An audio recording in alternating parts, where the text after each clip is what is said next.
జగిత్యాల జిల్లా మల్యాల మండలంలోని ప్రముఖ కొండగట్టు ఆంజనేయ స్వామి దేవాలయాన్ని రాష్ట్ర సంక్షేమ శాఖ మంత్రి అడ్లు లక్ష్మణ్ కుమార్ బుధవారం సందర్శించారు. స్వామివారి దర్శనం అనంతరం ప్రత్యేక పూజలు నిర్వహించి ఆశీస్సులు పొందారు. ఆలయ అర్చకులు మంత్రి ఘన స్వాగతం పలికి తీర్థప్రసాదాలు అందజేశారు. ఈ సందర్భంగా మీడియాతో మంత్రి మాట్లాడుతూ ఆంధ్రప్రదేశ్ ఉప ముఖ్యమంత్రి పవన్ కళ్యాణ్ చేసిన వ్యాఖ్యలు తెలంగాణ ప్రజల మనోభావాలను తీవ్రంగా దెబ్బతీశాయని ఆగ్రహం వ్యక్తం చేశారు. కోనసీమలో విపత్తు సంభవిస్తే తెలంగాణకు ఏం సంబంధం అంటూ చేసిన వ్యాఖ్యలు బాధాకరమని, ఇరు రాష్ట్రాల మధ్య సౌహార్దము సోదరభావం నెలకొన్న సమయంలో ప్రజలను తప్పుదోవ పట్టించే విధంగా మాట్లాడడం సరైంది కాదని ఆయన ఈ సందర్భంగా అన్నారు. రాష్ట్ర అభివృద్ధి సంక్షేమ కార్యక్రమాల అమలు విషయానికి వస్తే ప్రభుత్వం పూర్తి కట్టుబాటుతో పనిచేస్తుందని మంత్రి స్పష్టం చేశారు. ప్రజల సమస్యలను ప్రాంతాల వారీగా సమీక్షించి త్వరితగతిన పరిష్కరించేందుకు చర్యలు కొనసాగుతాయని ఆయన ఈ సందర్భంగా పేర్కొన్నారు.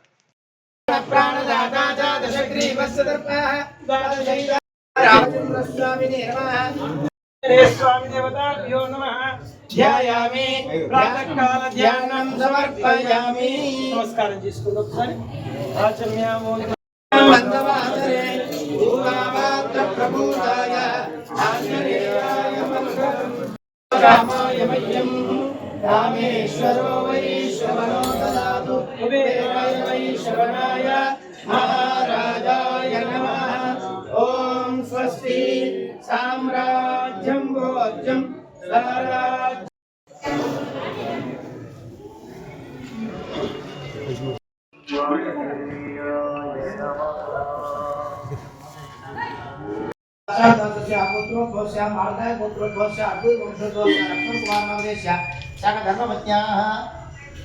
कांतकुमारी नाम्नः समुद्रस्य हरीश्वर कुमार नामधेयस्य मातृश्री लक्ष्मी नामधेयस्य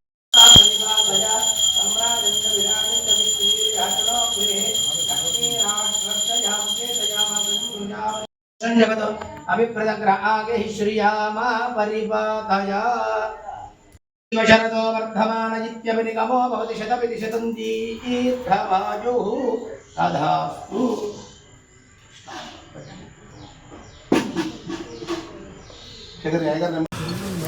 గత కొద్ది రోజుల క్రితం ఆంధ్రప్రదేశ్ ఉప ముఖ్యమంత్రి వర్యులు పవన్ కళ్యాణ్ గారు తెలంగాణ రాష్ట్ర ప్రజల మనోభావాలు దెబ్బతినే విధంగా ఆంధ్ర రాష్ట్ర కోనసీమకు సంబంధించిన ప్రాంతానికి వారి తోటలు కానీ వారి కొబ్బరికి సంబంధించిన చెట్లు కానీ నష్టం జరిగితే తెలంగాణ యొక్క ప్రజల యొక్క కన్నుబడ్డదని చెప్పేసి మాట్లాడడాన్ని తీవ్రంగా ఖండిస్తున్నాం.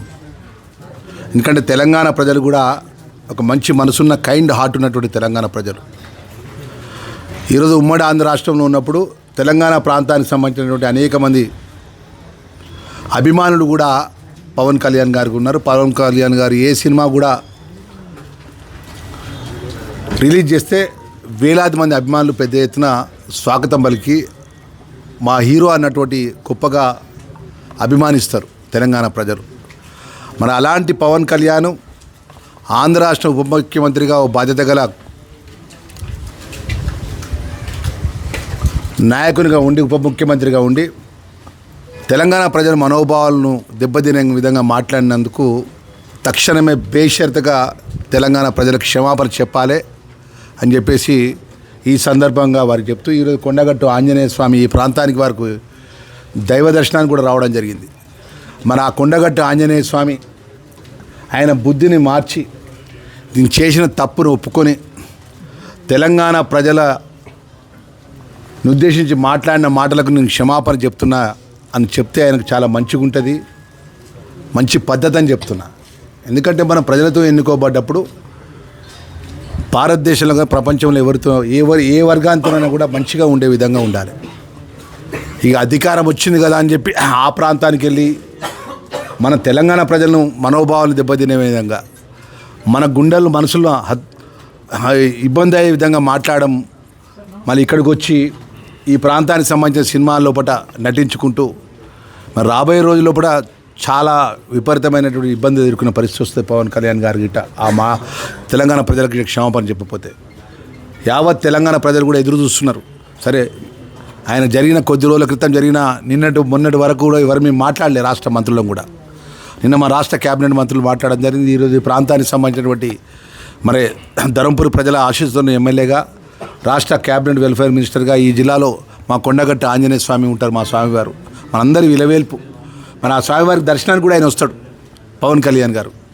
మరి అందుకే మరి వారిని ఇలా దర్శనం చేసుకొని స్వామివారి కొండగట్టు ఆంజనేయ స్వామి దర్శనం చేసుకొని ఆ దర్శనం తర్వాత ఆ స్వామివారి వారు చేసిన తప్పును నేను తెలంగాణ ప్రజల మనోభావాలు దెబ్బతినే విధంగా మాట్లాడినా అని చెప్పేసి ఆ స్వామివారిని కనుపాన కలిపియాలని చెప్పేసి ఇవాళ స్వామివారి దర్శనం చేసుకున్నాం.